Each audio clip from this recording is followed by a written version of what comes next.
Alors, pour la première séance, du coup, c'est la séance où on va balayer le plus de temps. Donc, je ne suis pas sûre qu'on arrive jusqu'au bout. Au pire, c'est pas grave. Les Gaulois, on reprendra avec les Romains. Ce sera beaucoup plus simple.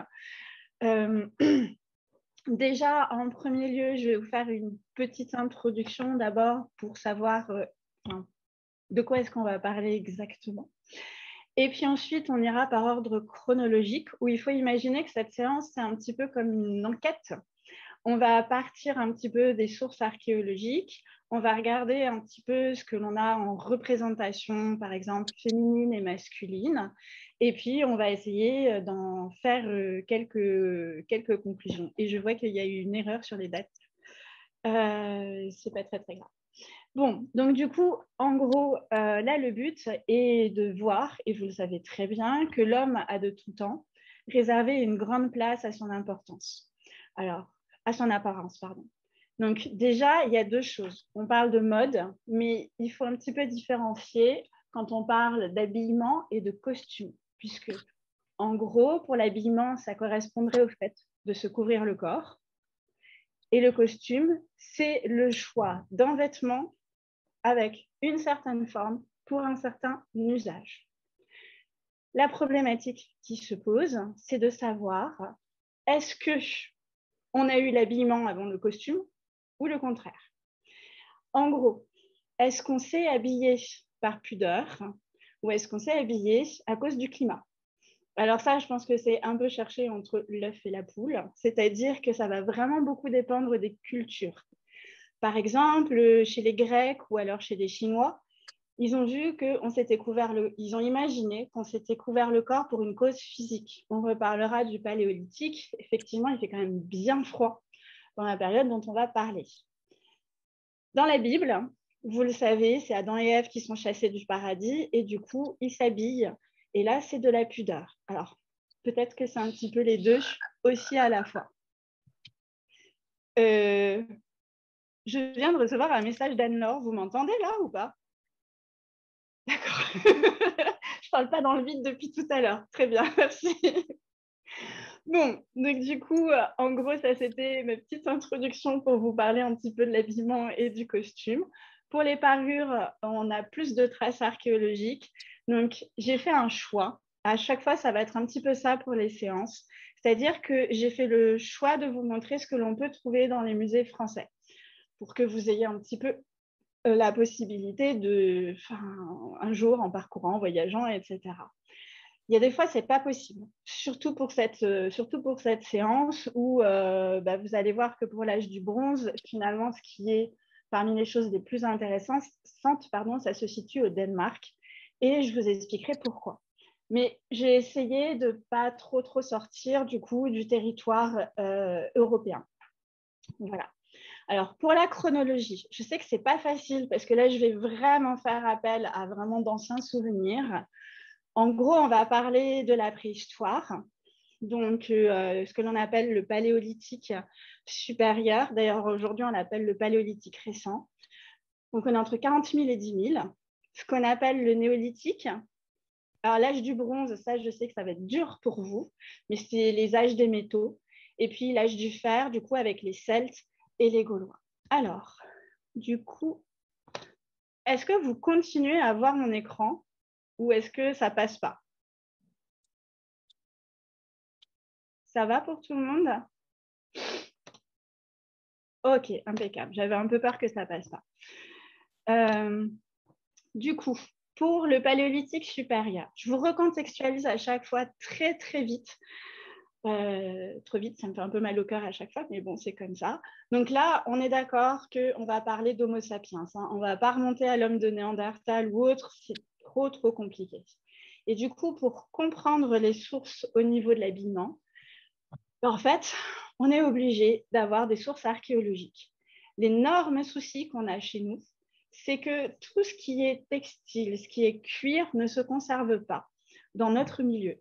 En gros, là, on va pouvoir trouver les tissus les plus anciens. C'est dans des pays où vous allez avoir un climat très sec, comme l'Égypte, ou si vous avez vu le département égyptien au Louvre, vous savez qu'on a conservé des rouleaux de lin. ou alors dans des endroits qui sont extrêmement humides. Donc chez nous, déjà, c'est un petit peu compliqué. Les deuxièmes sources, c'est des sources ethnographiques, c'est-à-dire qu'on fait ce que l'on appelle de l'ethno-archéologie. On essaye de comparer avec des sociétés qui vivent de manière plus traditionnelle, tout en faisant extrêmement attention, parce que quand on compare des civilisations qui ont des milliers d'années de différence, ce n'est pas pour dire qu'il y a une civilisation supérieure à une autre. Donc, du coup, hop, première chose, étant donné qu'on va parler du costume, la première chose qu'on se demande, c'est comment est-ce qu'on fait les costumes. Et étant donné qu'on n'a pas beaucoup de textiles, on va se demander si on a retrouvé des outils. Donc effectivement, au niveau des outils, l'outil le plus ancien qui est encore aujourd'hui utilisé, et c'est quand même ce qui est extraordinaire, c'est l'aiguille. Vous voyez que c'est exactement la même chose encore aujourd'hui. Donc là, je vous ai mis une aiguille à chat, ça vous connaissez très bien, qui est en os. Ça peut être aussi fait en ivoire. Vous reconnaissez parfaitement la forme qui est assez simple. Et en gros, pour arriver à faire une aiguille comme ça, il faut à peu près 2 heures. Donc, vous voyez ici, je vous ai mis ce que l'on appelle une matrice d'extraction. C'est-à-dire qu'avec un burin, vous voyez, vous faites une rainure ici. Vous arrivez à détacher donc, votre aiguille qui est très fine. Et ensuite, vous allez la racler pour pouvoir aiguiser la pointe, jusque vous avez là. La polir. Et là où c'est compliqué, c'est percer le chat. Parce que pour percer le chat, il va falloir faire un mouvement rotatif et du coup, il y a pas mal des fois de cassures. On a aussi des aiguilles qui sont, par exemple, qui ont été réutilisées, c'est-à-dire qui sont beaucoup plus petites. C'est-à-dire que ici, si la pointe, elle se casse, du coup, on va retailler pour pouvoir continuer à faire une autre aiguille et continuer à utiliser cette partie. Alors, là se pose la question de quand est-ce que date l'aiguille. En fait, en tout cas chez nous, les plus anciennes, elles datent à peu près de 20 000 ans avant notre ère. Donc en gros, c'est la date qu'on accorde pour les aiguilles. Sauf que, auparavant, imaginez qu'en France, il fait le climat de la Scandinavie actuelle. Donc, du coup, les gens, ils se couvrent, ils ont des peaux, ils les travaillent. On pense qu'il y avait des poinçons en os qu'on n'a pas retrouvés, mais bien avant les aiguilles, pour pouvoir arriver à mettre les morceaux de cuir les uns avec les autres. Et du coup, il y a eu une découverte assez récente, c'est dans la grotte de Denisova, qui se situe en Sibérie, où vous en avez peut-être entendu parler. Depuis 2008, on n'arrête pas de faire des découvertes assez extraordinaires. Avec juste quelques morceaux de phalanges, on arrive à voir qu'à un moment, il y avait 3 espèces humaines. L'homme de Néandertal, l'Homo sapiens et l'homme de Denisova. Et on a retrouvé une aiguille dans une couche archéologique dont la datation est de 45 000 ans. Donc, vous voyez, le double de ce que l'on a aujourd'hui. Donc, du coup, voilà, je vais être honnête avec vous, il y a beaucoup de choses, on ne sait pas. On est dans le doute.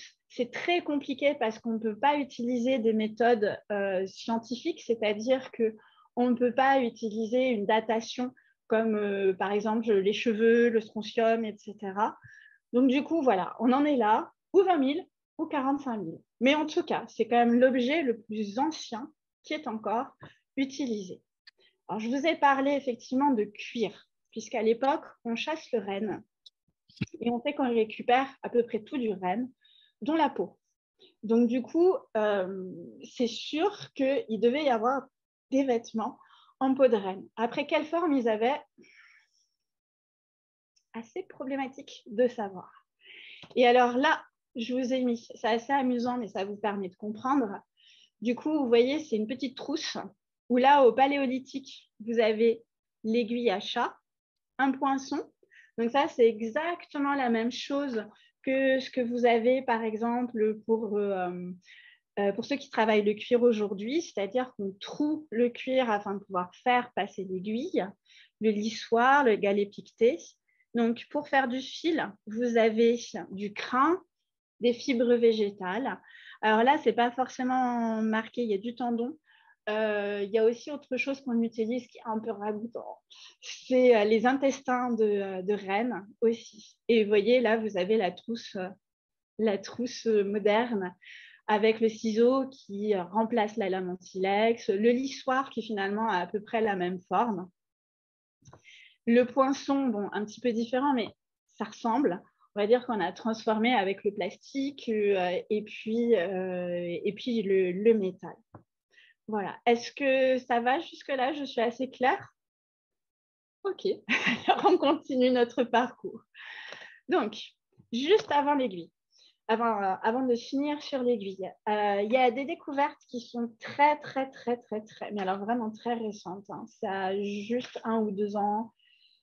Et on se pose encore pas mal de questions sur ça. Mais vous savez qu'on utilise de plus en plus tout ce qui est génétique et en particulier avec ce que l'on appelle la phylogénétique, la phylogénèse. On a réussi à faire une découverte extraordinaire, c'est-à-dire que vous avez 2 espèces de poux, donc les petits poux, je parle bien de ça, qui se sont séparés à un certain moment. C'est ce que l'on appelle les poux du coup de tête et les poux de corps. Et les poux de tête et les poux de corps se sont séparés il y a plus de 80 000 ans. Les poux de corps, c'est ceux que l'on retrouve sur le textile. Donc, du coup, là, moi, je vais vous montrer en gros des traces de textile qui datent d'après le paléolithique. D'accord? Mais étant donné que grâce à ces petits poux, on sait qu'il y a eu une séparation entre les poux de tête et les poux de corps, le textile serait quelque chose de bien plus ancien. En gros, ce qui est assez incroyable avec la période du paléolithique, c'est qu'au final, on s'aperçoit qu'ils ont un petit peu tout inventé. On n'a pas tout retrouvé, mais ils ont inventé quand même vraiment, vraiment beaucoup de choses. Alors, là, on a parlé un petit peu technique. C'est vrai que c'est un petit peu abrupt de commencer par ça. Et maintenant qu'on sait qu'on a l'aiguille, on va se demander peut-être un petit peu comment est-ce qu'il s'habille. Et alors là, on va se retrouver face à un gros problème. C'est-à-dire que les représentations que vous avez, eh bien, pour les femmes, ce ne sont que des représentations de femmes qui sont nues. Donc, je vous en ai mis quelques-unes, en particulier celle-ci. Alors, je vous ai mis les plus célèbres, hein, d'accord. Vous avez celle que l'on appelle la Vénus de Lespugue, qui est conservée au musée de l'Homme. Donc, elle est en ivoire de mammouth. Donc, dès qu'on a un objet en ivoire de mammouth, on est vraiment vers quelque chose d'assez extraordinaire au niveau de la matière. Et en fait, elle correspond au canon de ces petites dames que l'on appelle des Vénus, hein, c'est-à-dire que, vous voyez, pas de visage. Ensuite, ça forme un losange avec les hanches et ici, ce qui pourrait être les pieds. Ça forme un cercle aussi qui est inscrit dans ce losange avec la poitrine et le ventre. Voilà. Les bras, vous avez vu qu'ils ne sont pas franchement figurés. Savoir ce qu'elles représentent, c'est très compliqué. C'est vrai qu'on a pensé à des femmes qui sont enceintes, pourquoi pas, que ça tourne autour de la fertilité, puisque certaines étaient portées en pendentif. Après, moi, je dis toujours, regardez, si vous connaissez les tableaux de Rubens, ce n'est pas du tout les mêmes critères de beauté. Donc, peut-être que c'était et ou aussi leurs critères de beauté. Celle-ci, je vous la montre pour une raison. C'est que, en fait, quand vous la regardez à l'envers, là, pour certains, où on y voit des cheveux, donc hop, quand on la prend comme ça, ou alors de l'autre côté, on y voit un espèce de petit pagne. Et donc, du coup, on aurait vu des analogies avec ce que l'on peut voir en Afrique, etc. Pourquoi pas? D'accord? Pour le moment, comme je dis, comme on n'a pas retrouvé de ça, un peu compliqué. Ah, pourquoi il me revient toujours en arrière? Par contre, ce qui est sûr, c'est que des femmes en pagne avec un climat extrêmement froid, ça semble quand même un peu compliqué. Alors, on continue. Alors là, je vous sors une sacrée tarte à la crème aussi. Et je vois qu'il y a des fautes d'orthographe, je suis désolée. c'est la dame de Brassempouille. Donc, elle aussi, elle est en ivoire de mammouth. Et fait exceptionnel, ben, elle a un visage. Ah, il y en a d'autres qui ont des visages, d'accord? Mais regardez-les, vous verrez que les visages sont vraiment moins beaux que celui-ci. Celui-ci, il faut imaginer que déjà, vous avez eu au moins 3 outils pour pouvoir la faire. Elle a été lissée, on a perforé les yeux, on a incisé. Enfin, voilà, c'est un travail assez extraordinaire et ça n'est qu'une tête. Dans la fissure que vous voyez ici, on a retrouvé de l'ocre rouge. Donc, du coup, ça veut dire qu'elle était peut-être peinte. Et là, ce dont j'aimerais vous parler, c'est ce que vous avez ici, ce que l'on a appelé pendant longtemps sa capuche. On l'a surnommée la dame à la capuche. Aujourd'hui, vous avez plusieurs théories. Alors, la première, c'est qu'en fait, elle aurait plein de petites tresses, ou ce que l'on appelle les vanilles, c'est les torsades, donc comme ce que l'on peut retrouver en Afrique. Et la deuxième, c'est qu'en fait, elle aurait une espèce de résille. Vous voyez, comme les danseuses, je vais vous montrer un exemple. Comme les danseuses, donc avec des fils, et puis parsemés de petits coquillages. Il y en a qui restent sur l'idée de la capuche. Enfin, j'ai un peu envie de vous dire, ça reste quand même assez mystérieux. On peut la comparer tout à l'heure, je vais vous montrer avec une dame. Regardez, c'est une coiffure qu'on retrouve, d'accord? Celle-ci, c'est la Vénus de Willendorf, dont on a découvert du coup l'année dernière, elle est conservée à Vienne. On a découvert l'année dernière que le matériau qui a servi à cette petite dame vient d'Italie. Ce qui montre, et ça c'est quelque chose dont je vais vous reparler avec la parure et puis au fur et à mesure du cycle avec le textile, que en fait, vous allez avoir vraiment le commerce qui est lié avec tout ce qui est parure, tout ce qui est mode. Quand on a des objets qui viennent de loin, bah, c'est représentatif de votre richesse. Donc là, voilà, c'est un espèce de calcaire qui vient d'Italie. Et cette Vénus, elle a été retrouvée en Autriche. Donc bon, ça a voyagé. Et celle qui est juste là, c'est des découvertes aussi qui ont 4-5 ans. La Vénus de Rénancourt. Et du coup, on est vraiment dans le nord de la France. Et c'est très, très rare de trouver des petites Vénus comme ça dans le nord de la France, ce qui montre que du coup, ben, oui, on a retrouvé beaucoup de grottes dans le sud de la France, mais il n'y a pas que ça. Et que c'est un petit peu les hasards des découvertes et que bah, pourquoi pas, on va sans doute retrouver d'autres choses. Et vous voyez que vous retrouvez cette même figuration de capuche, alors de manière beaucoup plus géométrique, mais on la retrouve quand même toujours. Donc, après savoir, est-ce qu'on retrouve ça sur les corps? Alors, voilà. Ça, c'est conservé au musée de l'Homme. C'est une tombe qui est intéressante à plusieurs titres. Je vous explique un petit peu pourquoi. Donc, les tombes, pendant tout le paléolithique et même après, c'est très énigmatique. En fait, l'homme commence à enterrer ses morts à partir de l'homme de Néandertal. Donc, on est à peu près vers 80 000, 100 000. Par contre, on ne sait pas qui est choisi et pourquoi la personne est choisie. On ne sait absolument pas qui représentait ces personnes. Et celle-ci, c'est l'une des erreurs archéologiques les plus célèbres. C'est-à-dire que jusqu'à assez récemment, on pensait que c'était un homme. Parce qu'étant donné que la personne avait été enterrée avec beaucoup d'honneur, beaucoup de parures de coquillages, etc., bah, du coup, on s'était dit, ce n'est juste pas possible que ce soit une femme. Et en fait, ça a été découvert au 19e siècle, d'accord, et ce n'est qu'à la fin des années 80, donc début 1990, qu'une anthropologue qui regardait le corps s'est dit au bout d'un moment, mais quand même, elle a les hanches larges, d'accord. Et là, on a compris que du coup, l'homme de Menton est devenu la dame du Cavillon. Et vous voyez, je vous ai mis un petit peu son crâne, parce qu'en fait, le crâne était recouvert d'à peu près 300 coquilles. Il y avait des dents de cerf. Je ne sais pas si vous arrivez à voir, il y a des petits trous comme ça. Là. comme ça, voilà, un petit peu partout. Et du coup, on pense que ça formait une sorte de résille, ce que vous avez ici. Alors, c'est une proposition de reconstitution, d'accord? Il faut toujours être très prudent, on ne sait pas exactement ce que c'est. Et donc, du coup, c'est une espèce de sorte de résille qui couvrait la tête. Et cette femme, elle avait à peu près entre 35 à 37 ans. On a pu faire de la datation, ce que l'on appelle le carbone 14, avec les coquillages. Et donc, du coup, elle a vécu il y a à peu près 24 000 ans.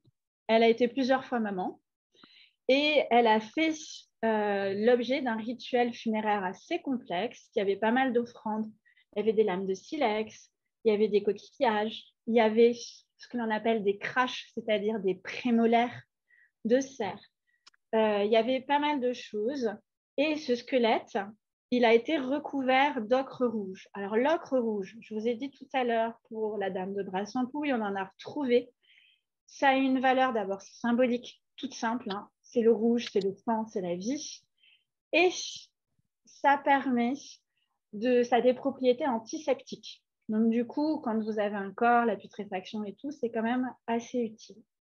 Donc, cette femme, elle a été inhumée sur le côté gauche et en fait, contre la paroi de l'endroit où elle était enterrée, on a retrouvé un cheval. Donc, du coup, vous voyez qu'elle avait sans doute une importance, laquelle on ne sait pas. Et la deuxième question qui se pose, c'est que quand vous regardez ses coiffes, est-ce qu'elle portait ça tous les jours? Est-ce que c'était porté du coup quotidiennement? Ou est-ce qu'il y avait des cérémonies particulières? Ou encore, est-ce que c'était réservé juste comme une parure funéraire? Donc, vous voyez, même si on trouve quelque chose, vous avez encore plus de questions qui se posent derrière. Et est-ce que ce genre de parure, je vous remets l'image un petit peu ici, est-ce que ça représente ce que vous avez ici? Ou est-ce que c'est autre chose? Voilà. C'est quand même très compliqué. Et alors, je vais utiliser un exemple un peu abrupt, mais c'est comme si on se basait sur les magazines pour reconstituer la mode du 21e siècle. Enfin, c'est un peu dur. Au niveau des parures, vous avez vu que vous pouvez avoir quelque chose sur le crâne. Et là, je vous ai montré celle-ci. J'aurais pu en prendre d'autres, hein, vraiment. Vous voyez, c'est des petits coquillages comme ça qui sont percés. Bon. Et là, vous avez des dents de renard perforées. Alors, chaque fois qu'on a des dents de renard perforées, donc c'est des pendentifs, hein, d'accord? On observe vraiment qu'il y a des traces d'usure profonde. Et donc, du coup, le renard devait avoir une forte symbolique. Et ce qui est très curieux, c'est qu'on a très, très peu de représentations de renards, aussi bien sur les grottes que sur tout ce qui est objet mobilier. En gros, ça doit se compter sur les doigts d'une main, les représentations de renards. Par contre, quand on les a, elles sont sublimes. Mais c'est vrai que c'est quand même assez rare. Alors, vous voyez que pour les femmes, c'est quand même compliqué d'arriver à reconstituer un costume. Hein. Je vous ai mis par contre l'exemple d'une fresque. Alors, elle est postérieure un petit peu à notre période, entre les deux. On est en Espagne. Et là, je ne sais pas si vous arrivez à voir, mais vous avez du coup ici des femmes qui ont des espèces de longues jupes. Et il semblerait qu'elles aient la poitrine à l'air, ce qui fait penser à la Vénus de l'Espugue, où vous avez du coup l'espèce de pagne. Et c'est pas recouvert, enfin, on n'a pas de tissu ou de cuir hein, sur la poitrine. Mais encore une fois, c'est une fresque qui est un petit peu tardive, mais c'est l'une des seules où on a une représentation costume. Voilà, donc c'est compliqué. Vous voyez que c'est vraiment une enquête. Pour les hommes, vous allez voir que c'est bien complexe. Alors, en fait, je pense que dans vos souvenirs, vous avez le fait que la plupart du temps, dans les grottes de la préhistoire, ce qu'on représente, c'est des animaux. Et c'est vrai que c'est ce qui est, on va dire, le plus incroyable. En réalité, c'est plutôt des signes, puis ensuite, vous avez des animaux, et la figuration humaine est très, très rare. Et alors, pour une fois, vous savez que c'est les femmes qui sont représentées 3 fois plus que les hommes. Donc, du coup, quand vous avez une représentation masculine, alors là, c'est extraordinaire. Le problème avec la représentation masculine, c'est que regardez à quoi elle ressemble. Alors, on voit bien que c'est un homme, hein. Je n'ai pas besoin de vous préciser le détail. Par contre, regardez, à chaque fois, vous avez la pilosité avec les petits traits comme ça sur le dos, sur le ventre. Là, vous avez son bâton, donc son arme. Et vous avez vu la tête? On dirait un animal, en fait. Et chaque fois que vous avez un homme, donc là, je parle vraiment dans le genre, hein, le genre masculin, qui est représenté, ben, à chaque fois, un espèce de profil animal, on ne comprend pas pourquoi. Je vous ai mis juste à côté l'exemple contraire. C'est dans la grotte de la Marche où là, voilà, on a vraiment des profils qui ressemblent à des profils masculins. Et le gros problème qu'on a, c'est que déjà, ils n'ont pas de cheveux. Et en plus, alors qu'ils devaient en avoir, hein, on est d'accord. Et ils n'ont absolument aucun vêtement. Et donc là, on est obligé de partir de France pour aller en Russie. Et là, en fait, l'énorme problème qu'on a, je vais être assez critique hein, avec notre archéologie, c'est qu'on a une archéologie assez riche en Europe occidentale, ce qui fait qu'on se repose un petit peu sur nos lauriers. Et du coup, on ne regarde pas trop ce qui se passe du côté de la Russie, alors qu'en Russie, ils ont une autre manière de voir les choses, où ils vont beaucoup plus, vous voyez d'ailleurs, je vous mets des images, ils vont beaucoup plus mêler avec l'ethnologie, avec le fait de reconstituer aussi les costumes, etc. Et là, c'est une tombe qui est vraiment mais extraordinaire, qui a 25 000 ans, donc à peu près là le même âge que, même plus âgé, que la dame à la capuche. Donc on a à Sungir, c'est environ, je vous l'ai marqué, à 200 km de Moscou. Et en fait, on a retrouvé les restes d'un homme qui avait environ une quarantaine d'années, donc vous l'avez ici, encore. Il a été enterré avec un costume dont le textile a disparu, mais il y a pas mal d'éléments de parure qui permettent de le reconstituer. Alors, en gros, il portait une coiffe, ce que vous avez là, d'accord, ou là, avec des bandeaux de perles. Et c'est en fait tous les éléments que vous avez qui sont cousus ici, c'est des petites perles qui sont en ivoire de mammouth. Et chaque perle, on dit qu'elle a nécessité à peu près 1 heure de travail. Donc, vous avez vu qu'ici, vous avez les colliers, enfin les bracelets, pardon, autour du poignet, au-dessus des coudes. Et puis, tous les ornements, on pense que du coup, ils étaient cousus comme ça sur les vêtements. Ici, ce qui peut vous paraître un petit peu bizarre, ce que vous avez là, comme ça, ce sont des longues lances en ivoire. Et alors, pour faire ces longues lances en ivoire, elles font à peu près plus de 2 mètres. C'est un peu comme des épieux. En fait, il faut imaginer qu'il faut prendre l'ivoire de mammouth. Alors, un ivoire de mammouth, ça peut aller jusqu'à 3,50 m, hein, d'accord? Et par contre, vous voyez qu'ici, c'est bien droit. Ça n'a pas du tout la forme de l'ivoire de mammouth. Et donc, en fait, il faut réussir à les avoir beaucoup plus plats. Donc, pour ça, ça veut dire qu'ils avaient certaines techniques. Ça veut dire qu'ils plongeaient les défenses dans de l'eau ou dans de l'urine et qu'on faisait ça pendant un certain moment. Et ensuite, on les redressait avec un cadre en bois. Et donc, après, on arrivait à avoir ça. Donc, vous imaginez un petit peu le niveau technologique qu'ils pouvaient avoir. Et cette tombe, elle a fait couler beaucoup d'encre parce qu'en fait, vous voyez un homme et ici, vous voyez un enfant. Alors, l'homme, il a été abattu. Donc, il est mort de mort violente. On a retrouvé une flèche dans ses vertèbres. Il y a 2 enfants, en fait, qui ont été ensevelis en même temps. Mais il n'y a pas de... c'est pas une mort violente. En tout cas, avec ce qu'on retrouve au niveau du corps, ce n'est pas une flèche ou une lance ou autre. Donc, on pense qu'ils ont été sacrifiés de manière douce. Ça, c'est la première possibilité. La deuxième possibilité, c'est que peut-être qu'on réfléchit trop avec nos critères. Et qu'en fait, ces enfants, ce sont ces enfants qui sont morts peut-être de maladie et on a sacrifié le père pour être avec les enfants. Enfin, voilà, je vous donne les possibilités, mais ces tombes sont assez extraordinaires pour plein de raisons. D'abord, la première chose, vous vous doutez que l'enfant qui est enterré avec toutes ces petites perles en ivoire, en fait, étant donné le temps qu'on passait à faire chaque perle, il n'était pas assez âgé pour qu'on puisse avoir fait toutes ces perles. Je ne sais pas si ma phrase est très claire, mais en tout cas, il n'a pas vécu assez longtemps pour pouvoir avoir fait toutes ces perles. Ça nous montre une deuxième chose aussi, c'est que tout le monde ne se fait pas enterrer avec ça, ce qui veut dire qu'il y a déjà une hiérarchie sociale. D'accord ? Sur quoi ça se base? On n'en sait rien du tout, mais vous voyez qu'avec le costume, on voit qu'il y a des gens qui montrent leur richesse. Et ces tombes sont assez extraordinaires pour ça.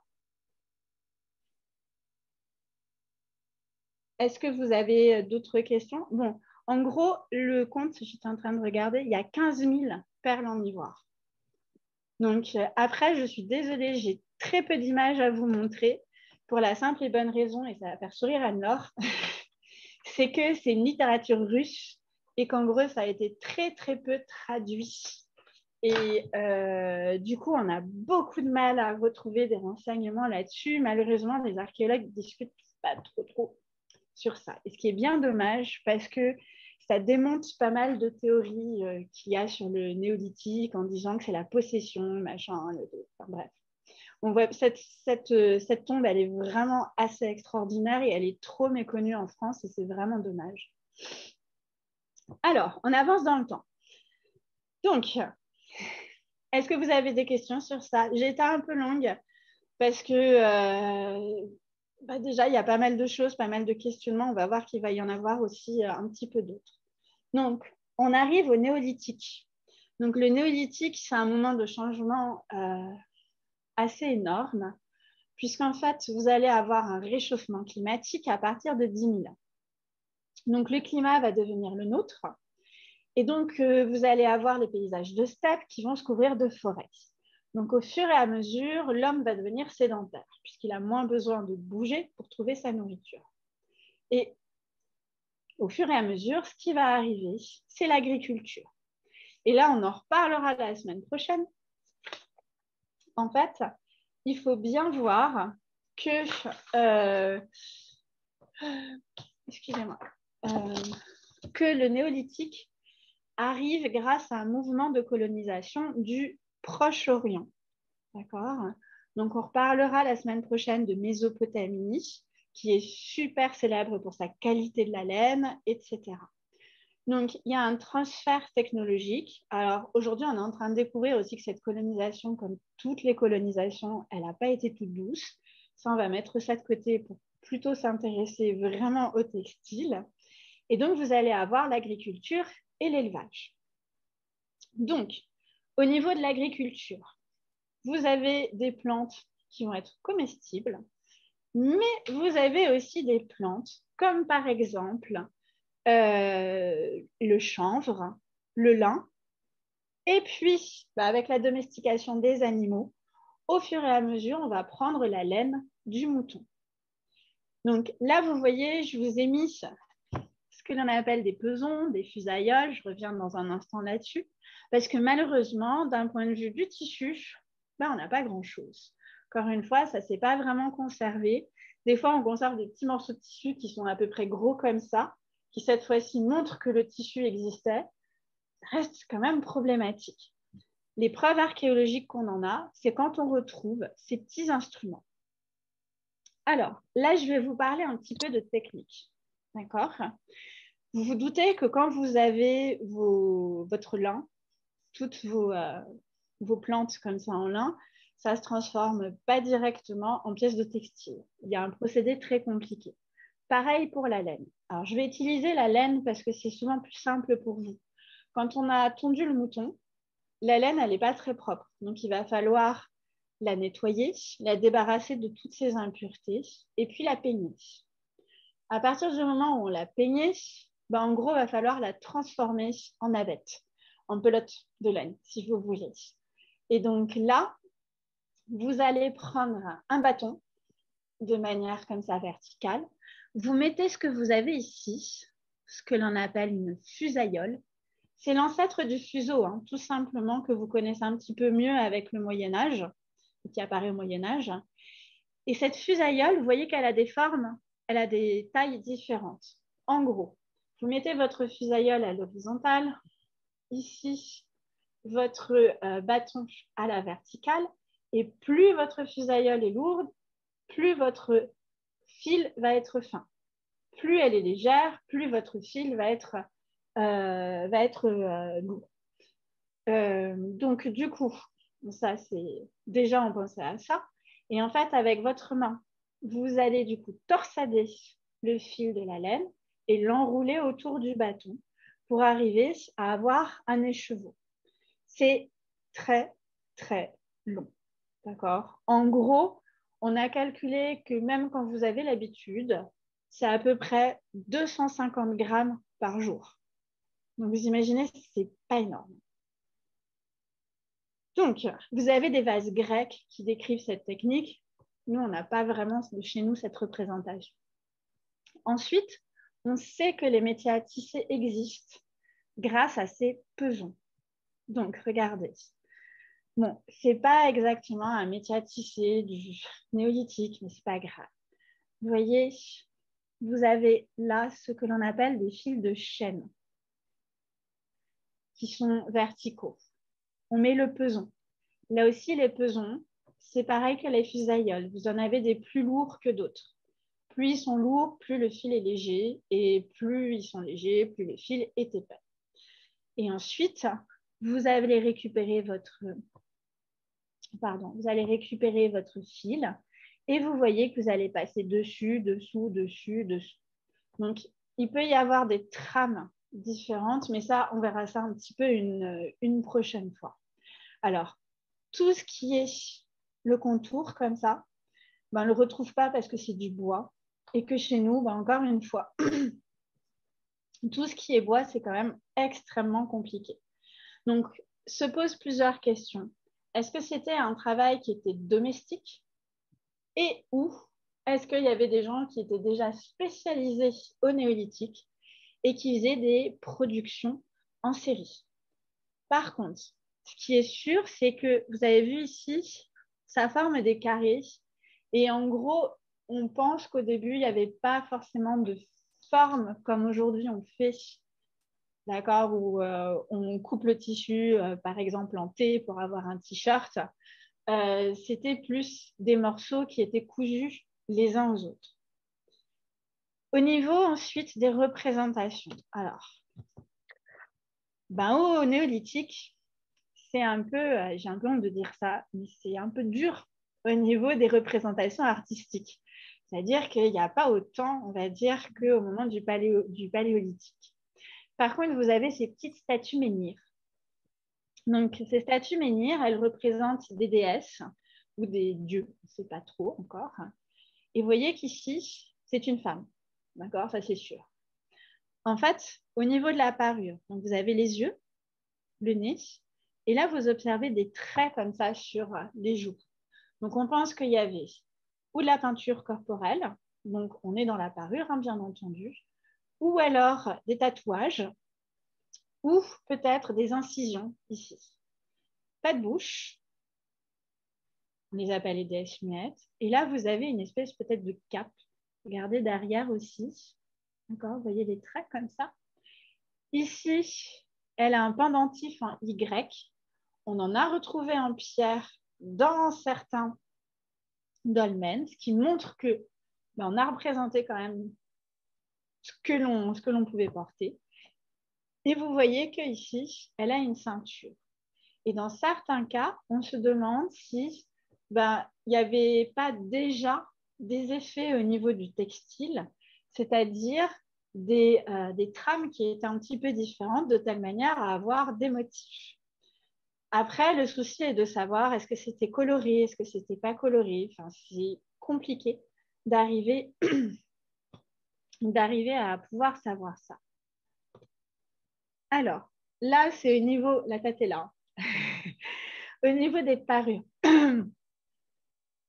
Au niveau des parures, on a beaucoup de parures et pensez que les hommes et les femmes ont des parures. D'accord? Ce n'est pas qu'une question du tout de femmes. Voilà, on peut en retrouver des deux côtés. Faites attention, il faut toujours penser à l'erreur qui a été faite avec l'homme de menton.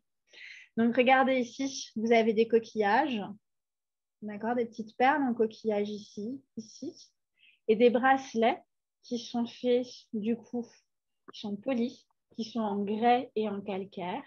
Et là, une valve de coquillage, et vous observez que c'est rouge. Donc, le corps a été recouvert d'ocre rouge. Donc, encore une fois, c'est contre la putréfaction, propriété antiseptique et le symbole de la vie, de la mort, etc. Donc, pour cette femme, il y a plusieurs choses qui sont intéressantes. Je vous ai parlé de commerce, etc. En fait, pendant le néolithique, ce n'est pas parce que l'homme devient sédentaire que vous n'avez pas de longues voies de communication. Puisque, par exemple, ici, on est dans l'Aisne, donc le nord de la France, et vous voyez que ça, c'est un coquillage qui s'appelle le spondyle, qui vient de la mer Égée. Donc, les voies de commerce sont là, entre le nord de la France et le monde méditerranéen. Et en gros, moi, je dis toujours que ce que l'on a inventé, ben, c'est la vitesse. Parce que sinon, tout le reste est vraiment là. Et vous voyez qu'ici, ce que l'on appelle le néolithique, l'âge de la pierre polie, ben, en fait, on l'utilise aussi pour faire des bijoux. Et là, du coup, vous voyez que si on fait des bijoux, il y a d'autres objets aussi qui sont faits comme ça, qui sont polis. Et ce qui est intéressant, c'est de se dire que du coup, ben, au fur et à mesure, on observe de plus en plus une hiérarchie. C'est-à-dire que vous allez avoir certaines personnes qui vont être spécialisées en agriculture, d'autres en élevage, d'autres en polissage, etc. Et quand vous polissez des bracelets, ben, en fait, vous ne polissez pas une hache pour quelque chose d'utile. Donc, du coup, au fur et à mesure, on est dans la parure, une espèce de réquisition de certains savoir-faire pour certaines personnes. Alors, je ne peux pas vous dire qui est cette femme. D'accord? Ça, c'est l'énorme problème et il faut faire très, très attention avec certaines théories qu'on a aujourd'hui. Voilà, est-ce que c'est une femme de chef? Est-ce que c'est une femme chef ou est-ce que c'est une femme prêtresse? On n'en sait rien. Par contre, ce qui est sûr, c'est qu'on voit des hommes et des femmes enterrés avec les mêmes honneurs, avec beaucoup de parures, etc. Et donc, ça, c'est vraiment quelque chose d'important. Et je vous ai montré d'autres parures ici que je trouve très, très belles. Alors, on appelle ça du calaïs. En gros, c'est un terme vernaculaire pour dire que c'est des jolies pierres vertes ou bleues. Et ça correspond généralement ou de la varicite ou de la jadéite, de la néphrite. Alors, jadéite et néphrite, c'est deux termes qui recouvrent en fait le même mot, c'est le jade. D'accord? Pour le jade, généralement, c'est ou de la jadéite ou de la néphrite. Alors, il y a une troisième pierre, mais ça arrive plus tard. Et en fait, souvent, quand vous avez des haches qui sont polies ou des perles qui sont en jadéite, ça veut dire qu'elles proviennent des Alpes. Et là, on les retrouve régulièrement en Bretagne, ce qui montre encore des voies de communication assez incroyables. Puis, enfin, la couleur, se dire que ça a 6000 ans, ça a une couleur absolument parfaite, voilà. Ah, pardon. Et là, le peu de textile que je peux vous mettre sous la dent, c'est l'homme de Thy, le célèbre homme de Thy qui a été découvert du coup en 1991 à la frontière avec l'Autriche, que l'on a appelé Ötzi, puisqu'il a été retrouvé dans les Alpes de l'Haute-Saale.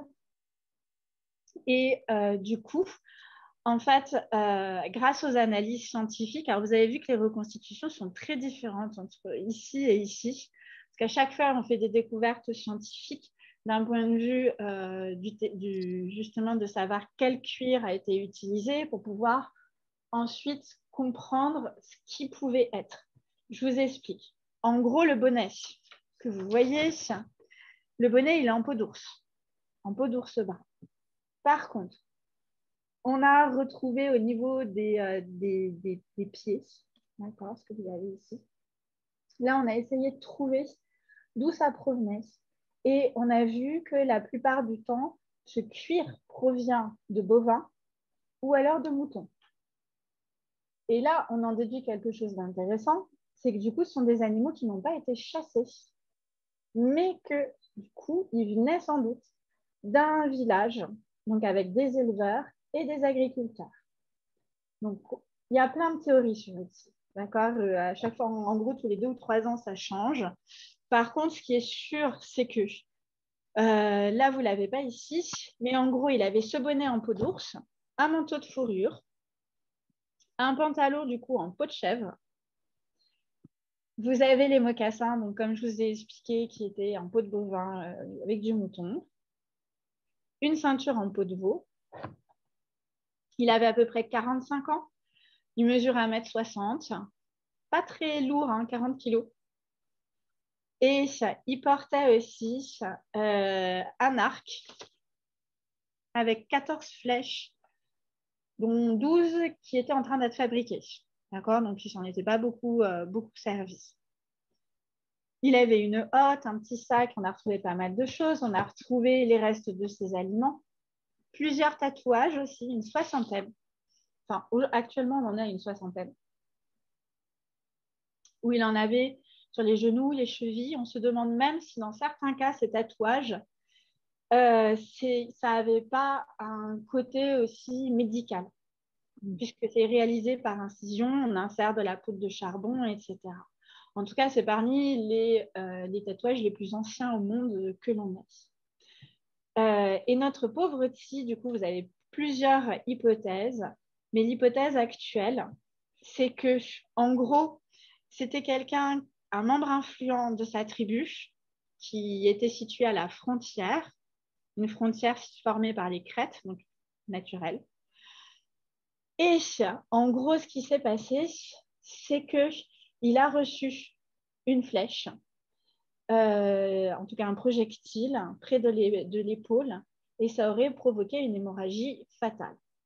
Donc, il y a une dizaine d'années, on a observé ces globules rouges dans sa main droite, ce qu'il en restait, et on a vu que du coup, c'est une agonie qui a duré quand même assez longtemps, donc pas très, très, très agréable. En tout cas, notre charmant homme de Tsi nous aide bien parce que c'est vraiment des très, très rares traces de textile que l'on peut avoir. Alors, vous voyez, il n'y a pas de couleur ni rien. Je sais, c'est un peu abrupt, mais plus on va aller dans le temps et plus vous aurez de la couleur et plus on comprendra de choses. Hein, ça, c'est sûr. On avance. On arrive à l'âge du bronze. Donc, l'âge du bronze, je sais que c'est quelque chose qui, malheureusement, c'est mon grand désespoir et je pense que ça va faire sourire Anne-Laure.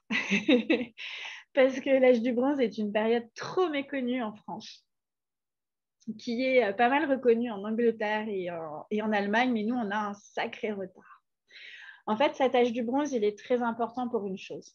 C'est que c'est le moment où on comprend de plus en plus l'identité plurielle de l'Europe. Je vous explique. On va avoir 3 gros morceaux en Europe, 3 grands faciès culturels.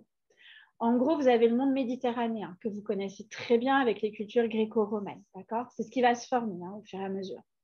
Ensuite, vous allez avoir, attention, hein, je dis pas, j'utilise ce mot-là, mais ça ne veut pas dire qu'on l'utilise à l'époque. Tout ce qui est le complexe nord-alpin qui va donner la culture celtique. Et ensuite, tout ce qui est en haut, dans le nord, qui va donner la culture nordique. Et donc, ces 3 cultures, on voit bien que ça va se mélanger et que, oui, et que du coup, vous allez avoir pas mal de mélanges entre ces cultures et c'est vraiment ce qui forme le faciès culturel européen. Alors, ici, ce qui est important à comprendre, je vais parler un tout petit peu technique, c'est qu'au niveau du bronze, pour faire du bronze, il faut du cuivre et de l'étain. Et en fait, le cuivre, il y a des gisements de cuivre à peu près partout, mais des gisements d'étain, il y en a très peu. Donc, du coup, vous allez avoir beaucoup de voies de communication qui vont s'établir et vous allez avoir certaines cultures qui vont s'enrichir. Et si vous avez des cultures qui s'enrichissent, on le voit au niveau des tombes parce qu'on va avoir un mobilier très riche. Alors, je ne vais pas vous embêter avec toutes les cultures parce qu'on pourrait y passer des heures, mais généralement, quand on trouve des tombes riches, c'est que vous avez eu une civilisation à ce moment-là. En gros, elle s'est étendue pendant l'âge du bronze. Et puis, à la fin du bronze, il y a énormément de problématiques. Ces problématiques, peut-être que vous en avez entendu parler, c'est que vers 1200, il y a ce que l'on appelle les peuples de la mer. Alors, les peuples de la mer, ils ont bon dos. D'accord ? On en reparlera avec l'Égypte ou autre. Vous connaissez Ramsès II, c'est le moment où il va vaincre les peuples de la mer. Et en fait, tous les voies de communication vont changer. En Égypte, ils vont réussir à se relever et faire le nouvel empire. Par contre, par exemple, dans les cultures mycéniennes ou minoennes, ça s'écroule. Et comme les voies de communication changent, s'écroulent, bah, ça va se péricliter aussi chez nous. Sauf que chez nous, on n'a pas de texte. Donc, du coup, on a du mal à comprendre ces civilisations. Voilà. En tout cas, on a quand même de très beaux objets. Regardez un petit peu ici.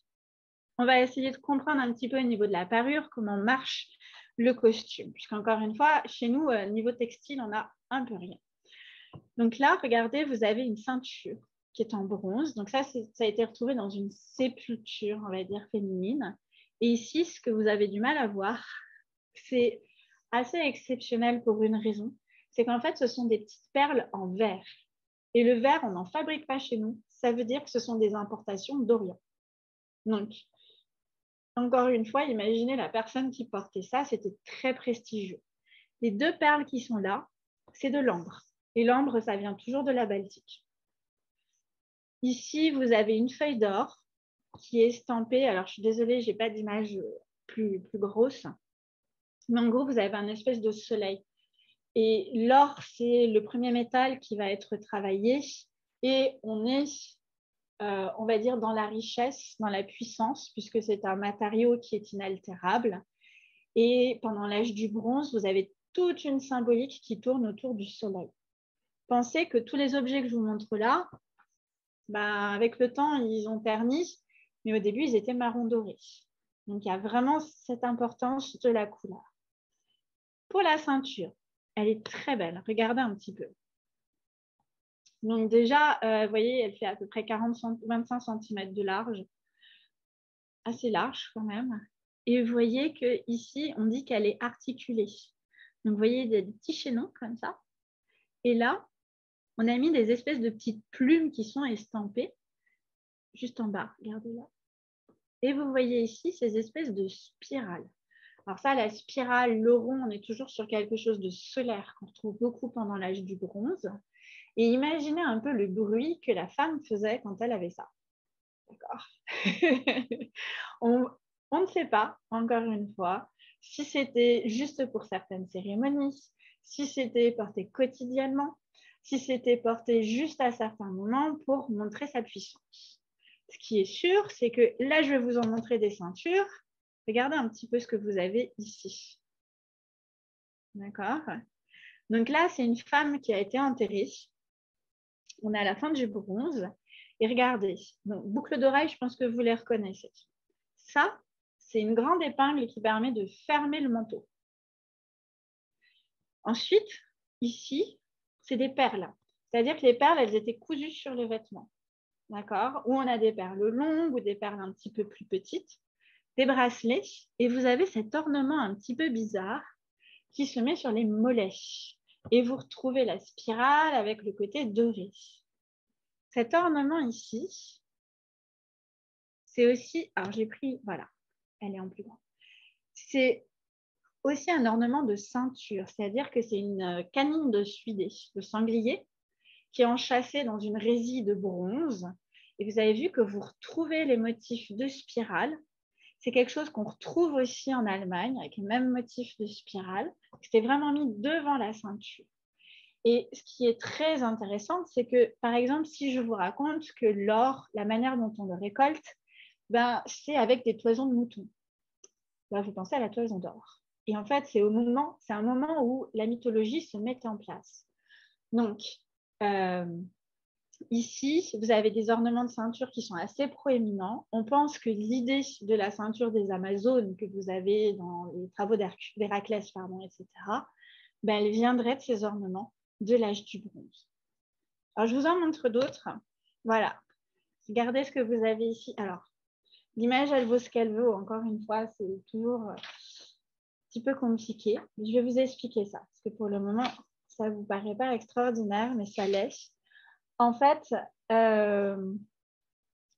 D'un point de vue textile, on n'a pas grand-chose chez nous, pas beaucoup de représentations. Les tombes les plus riches, c'est celles qu'on a retrouvées au Danemark. Alors, quand je parle de plus riches, ça ne veut pas dire qu'elles sont plus riches que chez nous. C'est juste, on va dire que ce qu'on retrouve d'un point de vue textile, ben, c'est au Danemark. Et pourquoi est-ce que c'est aussi riche? C'est pour des raisons simples, c'est-à-dire que ça a été enterré sous un tumulus et le mort a été mis à l'intérieur d'un tronc de chêne.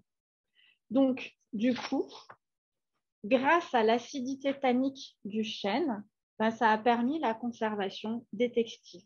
Alors après, tout n'était pas parfait comme la petite reconstitution que vous avez sur la gauche, hein, on est d'accord. Mais ça a permis une certaine conservation du tissu et du coup de comprendre un peu les différents costumes que l'on pouvait avoir. Pardon. Donc là, regardez, on est en plein âge du bronze. Hein. La jeune femme qui a été enterrée, on a pu faire plusieurs analyses avec ses dents, ses cheveux, d'accord, et on a pu comprendre pas mal de choses. D'abord, elle a été enterrée dans un tronc qui faisait à peu près plus de 2 mètres de long. On a la date d'abattage de l'arbre, c'est comme ça qu'on peut dater le corps. C'était une femme qui avait entre 16 à 18 ans et qui était enterrée avec un enfant, un petit garçon de 5 à 7 ans. Donc, ça n'est pas son enfant, ça n'est pas possible. D'accord, à 11 ans, un peu compliqué quand même. Elle a été mise, vous voyez ici, dans une peau de bœuf et ensuite une grande couverture de laine qui était repliée plusieurs fois autour d'elle. Au niveau des cheveux, on a vu qu'elle avait, pas la coupe que vous avez ici, mais en gros, elle avait une coupe qu'on peut avoir aujourd'hui, c'est-à-dire les cheveux plus courts sur le devant, un espèce de dégradé du coup sur le derrière. Et je vous montre un petit peu, votre image est plus claire. Voilà, ce que vous avez ici sur la gauche, c'est la reconstitution. Et regardez ce qu'elle portait. Vous avez du coup sur la taille une jupe, c'est des fils de laine, comme ça, qui sont étirés. Donc c'est fait avec de la laine de mouton. Ça descend à peu près à la hauteur du genou. On a retrouvé, hein, c'est pas la seule à porter ce genre de jupe. C'était posé sur les hanches. Alors, c'est posé la question de savoir pourquoi cette jupe courte. On en reparle dans un instant, d'accord? Et ici, vous voyez que vous avez un haut qui, du coup, vous voyez les coutures un petit peu, enfin, voilà, et qui se fermait, du coup, sur le derrière. Donc, elle a un costume qui est très moderne hein, quand on regarde comme ça, parce que ça fait très mini-jupe, etc. Et vous voyez que là, elle a un espèce de disque de bronze. Encore une fois, un élément de ceinture qui est assez énorme. Sur d'autres tombes, on a retrouvé des espèces de grands tissus. Donc, on pense que du coup, il pouvait y avoir des jupes courtes ou des jupes longues. Alors, la problématique qu'on s'est demandé, c'est, bon, est-ce que la jupe courte correspond à un âge? C'est-à-dire qu'en gros, vous êtes jeune, vous portez une jupe courte, vous êtes plus âgé, vous portez une jupe longue. Ça ne marche pas. C'est-à-dire qu'on a des femmes de tous âges qui peuvent avoir des jupes courtes, des jupes longues, donc ça ne marche pas du tout. Ensuite, on s'est demandé si du coup, c'était une question de saison. C'est-à-dire, est-ce qu'on porte les jupes courtes pendant l'été et les jupes longues pendant l'hiver? Ça ne marche pas non plus. On a regardé en fonction des graminées, c'est-à-dire des plantes qu'on a retrouvées dans les tombes, et il y en a qui ont été enterrées en plein hiver avec la jupe courte, donc ça ne fonctionne vraiment pas. Troisième possibilité, une histoire de rituel. C'est-à-dire qu'on en a beaucoup parlé, il y a eu un documentaire sur Arte, justement sur cette fille d'Egved, qui vaut ce qu'il vaut, mais au moins ça vous permet de comprendre certaines choses, où ils expliquent qu'en gros, ce serait lié à un rituel et à des danses qui se font tout autour du soleil. Bon, parce qu'on a retrouvé des statuettes avec le même genre de costume. Et en fait, le problème, c'est qu'on retrouve dans beaucoup de tombes des femmes avec des petites jupes comme ça. Donc, ça voudrait dire qu'il y aurait vraiment beaucoup, beaucoup de gens qui feraient partie de la classe rituelle et ça ne marche pas non plus. Donc, en fait, je n'ai pas une solution parfaite à vous donner, en gros. Mais ce qui est sûr, c'est qu'il y a ces costumes qui sont assez spéciaux. En plus, pour la fille d'Egved, bon, on est en train de revenir aussi là-dessus, mais on a fait des analyses et en fait, cette jeune femme ne viendrait pas du Danemark, mais de la Forêt-Noire. Donc, en gros, on a regardé au niveau de la laine de mouton d'où ça provenait. Et donc, du coup, on s'est aperçu qu'elle avait fait plusieurs fois le voyage entre la Forêt-Noire et le Danemark, ce qui fait quand même une sacrée trotte.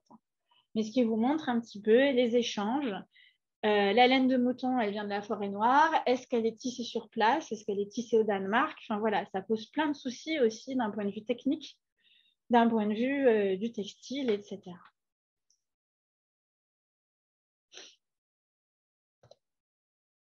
Là, c'est un autre exemple. Alors, pardon pour la prononciation.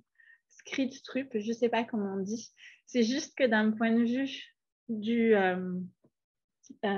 la coiffe, vous avez quelque chose qui est très intéressant. C'est-à-dire qu'elle portait un espèce de filet, d'accord? Et sur cette espèce de filet, on remonte les cheveux en avant. Ils sont tressés en fait sur le devant. Je ne sais pas si vous arrivez à voir, là il y a des petits détails comme ça. C'est tressé sur l'avant et ensuite on attache et ça fait une espèce de coiffure un petit peu spéciale dont on n'a pas trop l'habitude. Et vous avez vu qu'au niveau des boucles d'oreilles, en fait elles sont quand même assez lourdes, donc elles ne sont pas portées sur les oreilles, mais elles sont portées au-dessus, comme ça. Vous les voyez bien ici. Voilà. Pour les hommes, on a quelque chose de beaucoup plus simple, l'homme de Trindoy. Donc là, on est dans le sud du Danemark. Donc lui aussi, il a été retrouvé dans un cercueil en bois. Encore une fois, c'est ce qui a permis la conservation. Il était mis sur une peau de vache et il était recouvert d'un manteau de laine avec une ceinture. D'accord. Et sur la tête, c'est un chapeau de laine. Bon. Généralement, les hommes, ils sont associés, c'est très genré, hein, la plupart du temps, je suis désolée, mais c'est vraiment comme ça, c'est-à-dire que c'est associé avec une épée en bronze et souvent, on retrouve aussi un rasoir. Donc, aussi cette attention finalement à la parure qui est extrêmement importante. Donc, oui, je sais, c'est un peu pauvre pour les hommes, ce qu'on a à côté, c'est peut-être moins incroyable que pour les femmes, mais voilà.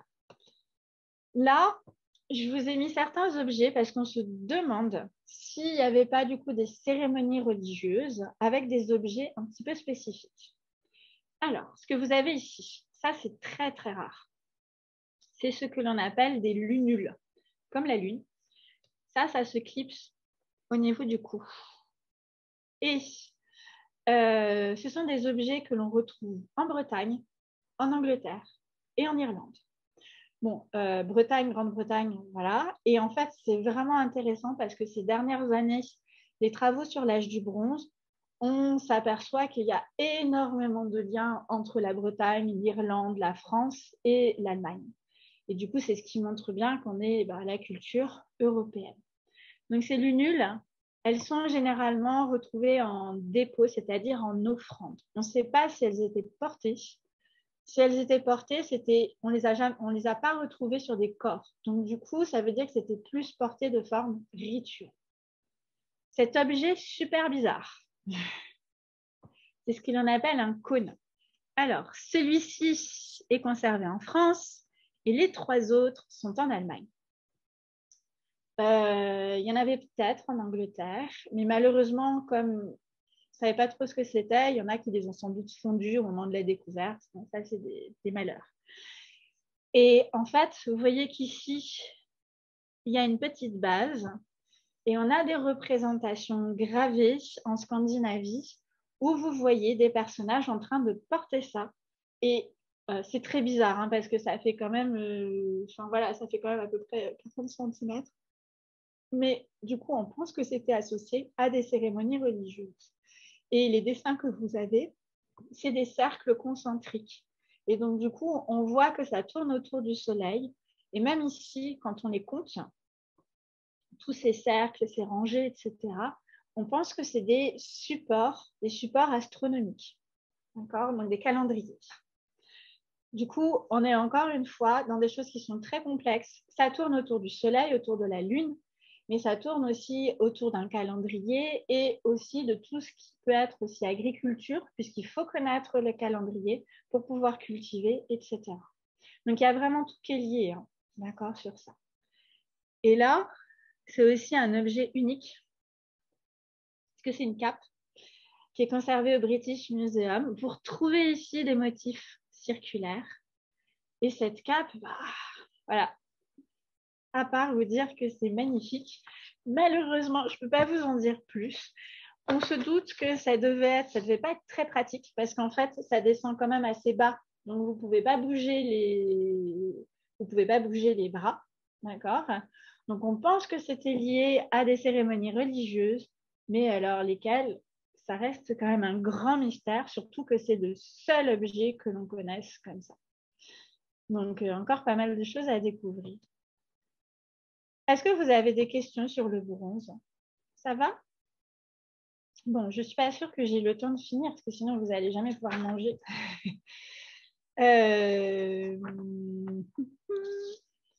Alors, en gros, qu'est-ce que j'ai fait ici? Pour ce que l'on appelle les âges du fer. Donc, en fait, on va commencer à travailler le métal. Mais il faut comprendre que comment vous l'expliquer en une phrase? En fait, comme on n'a pas d'écriture chez nous, en tout cas pas une écriture qu'on comprenne, parce qu'on s'est demandé, enfin, je précise, parce qu'on s'est demandé s'il n'y avait pas des fonctionnements d'écriture, mais qui ne ressemblent pas du tout à ce que l'on a aujourd'hui. Du coup, on est obligé de comparer avec les autres cultures. Donc, on a pris d'abord pour séparer, pour faire une chronologie, ce qui est technique, mais aussi la comparaison avec, comme je vous ai dit, d'autres cultures, en particulier les cultures méditerranéennes qui ont l'écriture. Et comme je vous ai expliqué, en Grèce, vous avez, après ces histoires des peuples de la mer, d'effondrement de civilisation, ce qu'on appelle encore aujourd'hui, même si on est quand même en train d'évoluer, les siècles obscurs en Grèce. D'accord? Et après ces siècles obscurs, vous avez une époque que l'on appelle l'époque géométrique chez les Grecs. Et c'est un moment où ils vont coloniser. Et chez nous, ça va avoir un impact énorme. Cet impact énorme, vous le connaissez puisque c'est la fondation de Marseille, de Nice, Antibes, Agde, etc. Et si je vous en parle, c'est parce que pour nous, ça va nous intéresser pour plusieurs raisons. D'abord, quand les Grecs arrivent, ils vont partager leur culture. Alors, ce n'est pas que d'un côté, d'accord? C'est vraiment partage des deux côtés. Ils arrivent avec leurs produits de luxe, d'accord, qui vont énormément attirer les populations autochtones qui sont du coup à cette époque, on peut les appeler les Celtes. Donc, par contre, on ne parle pas de Gaulois à ce moment-là. On parle de Celtes. Et donc, du coup, il va y avoir aussi des échanges. Ces échanges qui sont des échanges commerciaux, alors c'est un peu la face noire, mais en même temps, c'est une colonisation, les Grecs. Hein. Donc, à chaque colonisation, c'est jamais joli. Le problème est de savoir qu'est-ce que les Celtes ont donné aux Grecs. Le travail de la peau, c'était très très fort pour tout ce qui est travail de peau. On sait que les Grecs n'étaient vraiment pas doués pour ça. Il va y avoir du textile, je vais vous le montrer dans un instant. Et il va y avoir aussi des matières premières, quand on fait une colonisation, c'est ça. Et surtout des esclaves. Donc ça, malheureusement, ça laisse très peu de traces, mais voilà, c'est la partie pas très jolie. Et en fait, certains vont s'enrichir énormément, mais alors vraiment énormément. Et c'est ce qui fait que l'on va avoir ce que l'on appelle des tombes princières. Alors, on les appelle des tombes princières, mais en fait, on ne sait pas du tout qui était enterré dedans.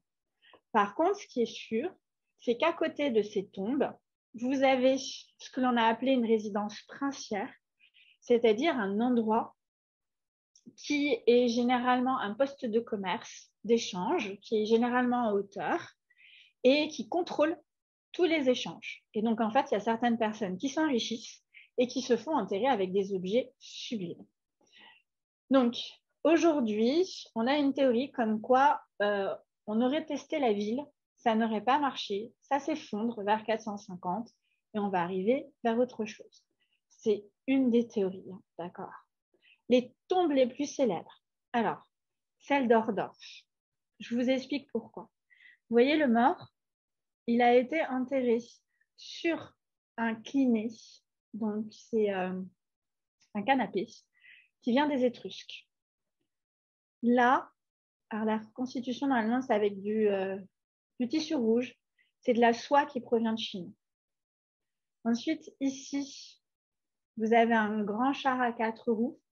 Le char à 4 roues, c'est un char d'apparat. Hérodote, il nous en parle. Donc, c'est un critère qu'on a aussi dans les civilisations grecques, les civilisations scythes, etc. Et vous voyez ici plein d'objets, plein de vaisselle. Et ça, c'est un rituel que on partage avec les Grecs. C'est le rituel du banquet funéraire. Donc, ce qu'on appelle le symposium, qui est la manière de partager, de célébrer le mort, etc. Je vous ai mis 2 ou 3 petits objets. Regardez, ça, c'est des objets du coup de fabrication celtique. Vous avez vu, sur les chaussures, on a mis une feuille d'or qui est estampée. Et alors, pour Ordorf, à côté, on a retrouvé un atelier d'orfèvre. Ce qui veut dire qu'il y a des objets qui ont été fabriqués spécialement pour le monde des morts. Donc, vous imaginez un petit peu la richesse qui était cet homme, on ne sait pas, mais la richesse et la puissance de cet homme. Et ça, c'est une reconstitution de la tunique. Alors, c'est une chose qui est assez sympathique, on va dire. C'est que aussi bien les Celtes, puis qu'après les Gaulois, adorent la couleur. Je pense qu'on a tous l'idée des Grecs et des Romains habillés en blanc. On en reparlera un petit peu tout à l'heure. En fait, les Celtes et les Gaulois étaient très, très forts pour fabriquer des teintures qui, du coup, ne déteignaient pas au lavage. Donc, il y avait ça. Et surtout, au niveau des motifs. Donc là, c'est des reconstitutions de motifs. Alors, vous avez vu, alors, la svastika que vous avez ici, c'est pas du tout un symbole négatif, hein, d'accord. D'ailleurs, on l'utilise encore au Japon, en Inde, etc. C'est un symbole qui est solaire, extrêmement positif. Mais ça, c'est fait avec des plaquettes. Alors, je crois que j'ai pas pris d'image. Non, je n'ai pas pris d'image là. Je vous en reparlerai avec les mérovingiens. Mais c'est extrêmement compliqué à obtenir. Et du coup, on voit qu'on a quelque chose. Vous voyez, généralement, ça orne le bas de la tunique, ça orne les manches et le pourtour, comme ça, du coup. Voilà. Donc là, c'est plusieurs propositions de reconstitution. Souvent, le textile, chez nous, on va le retrouver où? Parce qu'il s'est aggloméré, comme par exemple le fourreau d'une épée, il s'est aggloméré avec le métal. Ou alors, dans Dorarka, il nous reste ça et puis on arrive à essayer de faire quelque chose. Mais il faut imaginer que pendant des années, le tissu ne nous intéressait pas en France. Donc, en gros, on le mettait complètement de côté. D'accord. C'est malheureux, hein, mais c'est une réalité. Ici, juste pour continuer à vous montrer un peu cette richesse, ça s'est conservé un petit peu plus près. Regardez un peu ce collier. Alors, je l'ai en plus grand. Voilà. Alors, en fait, vous voyez que vous avez des rainures, des croisillons. Et alors ça, pour aller le porter, hein, allez-y. Donc, en fait, c'est des objets qui sont spécialement faits pour le monde des morts. Et du coup, vous voyez bien que, encore une fois, la parure, elle va servir. On concentre la richesse, on montre sa richesse. C'est vraiment des objets de prestige, puisqu'en plus, ceux-là, on ne va même pas les porter. Ils sont juste faits pour le monde funéraire. Donc, en gros, on ne voit même pas la personne avec ça. Enfin, ça va être pendant la cérémonie funéraire que, en gros, toute la famille montre qu'on est capable de sacrifier autant de richesses. Donc, vous voyez qu'ici, la parure, c'est un symbole extrêmement fort de prestige, de richesse, etc. Alors, comme je vous ai dit, on les appelle les princes. On ne sait pas qui c'est. Hein. Enfin, encore une fois, est-ce que c'était ceux qui contrôlaient les voies commerçantes? Est-ce que c'était c'était des personnes qui avaient un certain prestige religieux? Ça reste quand même très énigmatique. Et alors celle-ci, pour pouvoir faire cocorico, c'est la tombe de la princesse de Vix, donc qui est conservée en Bourgogne. Donc vous voyez aussi bien les hommes et les femmes. Et ça, c'est quelque chose qui est important qu'on n'a pas forcément dans d'autres cultures méditerranéennes. Les hommes et les femmes se font enterrer avec les mêmes symboles de richesse. un char à 4 roues, un char d'apparat. D'accord? Et cette femme, elle était associée à une citadelle que l'on appelle le Mont La Soie, donc aussi en Bourgogne. Et on ne sait pas qui c'est, mais regardez le torque. Alors le torque, j'ai envie de vous dire, à un moment on disait qu'il était scythe, à un moment on a dit qu'il était ibère, à un moment on a dit qu'il était grec. Aujourd'hui on est en train de dire qu'il est celte. Bon, j'ai un peu envie de vous dire, peu importe. Et vous avez vu qu'ici vous avez de l'or massif. Donc on est à plusieurs centaines de, 500 grammes d'or. Et vous voyez ici un petit chevalet et l'utilisation de filigrane, de fils très très fins. Donc ça c'était un torque, donc vous avez les 2 tampons qui sont ici, d'accord, ouverts.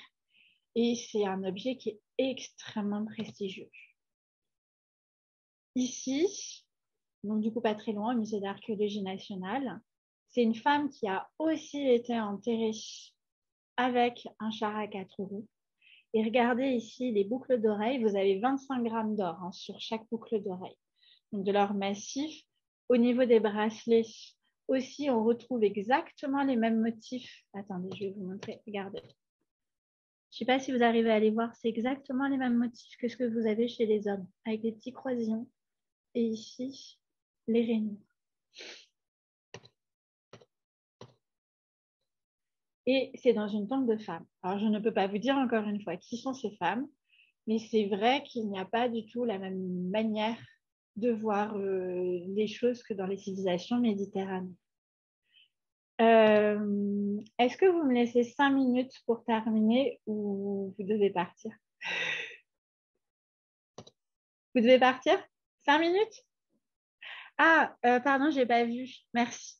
C'est Marine qui a demandé s'il était couvert de tatouages. Je pense que c'est l'homme de Tsi. Oui, effectivement, c'est lui qui a une soixantaine pardon, je commence à être fatiguée. Une soixantaine de tatouages. Et pour les 15 000 perles, excusez-moi, c'est 15 000 perles par personne. Donc, c'est vraiment énorme. Excusez-moi. Ah, d'accord. Désolée, comme je regarde à fond, j'ai du mal à vous mettre ça. Bon, pour le deuxième âge du fer, je vais aller très, très vite. Donc là, on peut parler de Gaulois. Alors, comme j'explique pour vous faire la différence de manière très simple, je vais parler de Gaulois et de Celtes. C'est-à-dire que vous êtes français et européen. Donc, vous êtes Gaulois et Celtes. Celtes, c'est une grosse culture. Et Gaulois, c'est ce qui correspond Belgique, une partie de l'Allemagne, France et le nord de l'Italie. Donc là, on va se demander un petit peu quelles vont être la parure et comment est-ce qu'ils s'habillent. Donc on a un petit peu plus de documentation puisque vous allez avoir des auteurs comme Pline qui vont parler des Gaulois, etc. Le seul souci, c'est que ce sont des choses qu'il faut prendre avec précaution parce qu'en gros, quand les Grecs et les Romains écrivent sur les Gaulois, c'est quand les Gaulois s'agitent. Donc, c'est jamais super, super positif. Par contre, ce qui est sûr, c'est que vous avez ce genre d'objet, d'accord, qui date du IIIe siècle avant notre ère. Ça pèse à peu près 350 grammes d'or. Là aussi, on est dans l'or massif. Et vous voyez qu'avec ce torque, donc vous avez le pourtour torsadé. Et ici, vous avez des espèces de formes organiques. C'est caractéristique de l'art celtique, c'est ce que l'on appelle l'arborescence végétale. Et ce type de torque, c'est déposé près de marais, etc. Mais ça pouvait être porté par les hommes. Souci qu'il y a... Oups, pardon. Ah bah alors, si je reviens en arrière, ça va être bien là. Le casque que vous avez à côté, qui était juste à côté. Voilà, ce casque ici. Donc ça, c'est le couvre-nuque. Et regardez un peu les décorations. Où ça, c'est un casque qui a été offert. On l'a retrouvé dans un ancien bras de la Seine, pas forcément porté. Par contre, la forme, on peut la voir. Ça nous montre qu'on est dans une société guerrière. D'accord. Du coup, comme dans toute société guerrière, ben, en fait, les hommes s'ornent. C'est-à-dire qu'ils vont avoir des torques, ils vont avoir des bracelets qui sont magnifiques, qu'on aimerait bien porter. Mais voilà. Et donc, du coup, ici, vous voyez que vous avez une grande feuille d'or avec un symbole que vous connaissez, puisque c'est le triskel, ici. Voilà.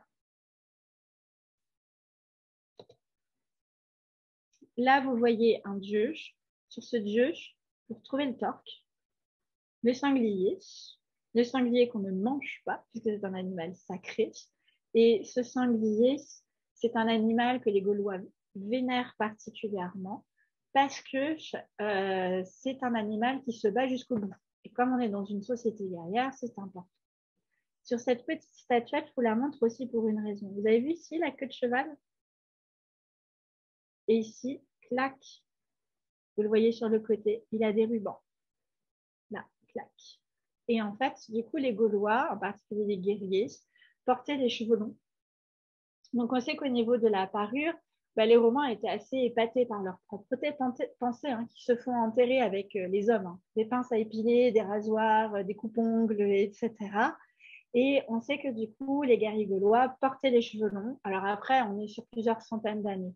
Mais en gros, ils pouvaient avoir cette queue de cheval ou alors un chignon porté très très haut. Et sur le bas, ça pouvait être rasé dans certains cas. En fait, on fait beaucoup la différence entre les cultures barbares avec les cheveux longs et les cultures, on va dire, romanisées, civilisées, qui vont avoir les cheveux courts. Ça, c'est une autre représentation, on en parlera. Donc là, vous avez une proposition de reconstitution. Donc vous voyez, je suis désolée, je vais aller super vite, mais je pense que vous connaissez en même temps les braies grâce à Obélix. Donc le pantalon, on ne sait pas d'où ça vient. Mais en tout cas, c'est pris souvent par les civilisations barbares pour une raison simple, c'est que c'est quand même beaucoup plus simple d'être avec des bresses sur un cheval que d'être avec une tunique. D'accord, tout simplement. Il ne faut pas oublier que les Gaulois sont de très, très grands cavaliers et que c'est eux qui font en grosse partie de l'armée romaine. Les Romains ne sont pas très doués pour ça. Donc, vous avez une tunique et la saie, S-A-I-E, c'est l'espèce de manteau que vous avez ici. Donc, vous le retrouvez aussi ici. Là, ça, ce sont des objets qui sont conservés pour certains en Angleterre, mais c'est pas grave, il y a vraiment pas mal de correspondances. Et pour le costume féminin, alors on a cette petite sculpture, on voit un torque, une petite tresse. Bon, il ne nous apprend pas grand-chose. Et ensuite, on retrouve dans beaucoup de tombes des torques, ce que l'on appelle ici une fibule, donc en bronze, et souvent des bracelets. Donc ça, c'était pour les femmes les plus riches. Et du coup, ce genre de tombe, c'est l'égal des tombes de guerriers nobles qu'on a de l'autre côté. Et enfin, on commence à avoir les premiers objets en verre qui commencent à être fabriqués sur place, c'est-à-dire des bracelets qui sont très très beaux. C'est fabriqué avec un bâton, on tourne très très vite. En Inde, vous avez encore ça. Donc c'est du matériau qui vient d'Orient et c'est fabriqué sur place. C'est les premiers objets en verre qui sont fabriqués chez nous. Et généralement, on va les retrouver dans des sanctuaires. Et c'est quelque chose qui est considéré comme étant assez précieux. Mais, pardon, j'ai envie de vous dire que c'est un peu pareil en Égypte, où quand on parlera des perles de verre, c'est pas du tout la rocaille comme on a aujourd'hui. C'était vraiment considéré comme quelque chose d'assez riche. Et enfin, pour la reconstitution, donc, vous voyez ici, vous avez une espèce de robe. Alors, je vous en reparlerai un peu mieux la semaine prochaine. Ça ressemble un peu aux robes que pouvaient avoir les Grecs et les Romaines. C'est-à-dire que vous avez un morceau de tissu qui peut être cousu ici et qui forme un espèce de rabat sur le dessus. Je vous en parlerai vraiment mieux la semaine prochaine. Et clac, ici, vous avez deux fibules qui maintiennent. Par contre, on n'a pas le même temps qu'en Grèce ou à Rome. Donc, du coup, il y a une tunique en lin généralement sur le dessous. Pour les ornements, ça ne va pas être forcément les mêmes, c'est-à-dire que les ceintures, vous allez avoir des ceintures métalliques, les fibules ne vont pas avoir exactement la même forme, et puis surtout, il y a un côté très bariolé, je pense que vous le voyez ici, qu'il n'y a pas forcément dans les cultures gréco-romaines qui vont plus apprécier des tissus unis. Mais c'est aussi leur savoir-faire. C'est-à-dire que, comme je vous ai expliqué pour la tunique reconstituée, les Celtes adorent tout ce qui est tissu coloré. Ils étaient vraiment à l'affût de ça. quand ils allaient en Orient, le commerce, c'était aussi avec ces tissus colorés. Ils aiment faire ça. Enfin, voilà. Il y a aussi toute cette culture de la couleur qu'on a beaucoup moins chez la culture gréco-romaine. Alors, j'ai fini un peu vite. Je vous remercie de m'avoir. Ça a été un peu dur au début, mais on y est arrivé. Je pense que les séances suivantes, du coup, ont démarré un peu plus rapidement. C'était une séance qui était dense, hein. Vous avez vu tout ce qu'on a parcouru au niveau du temps.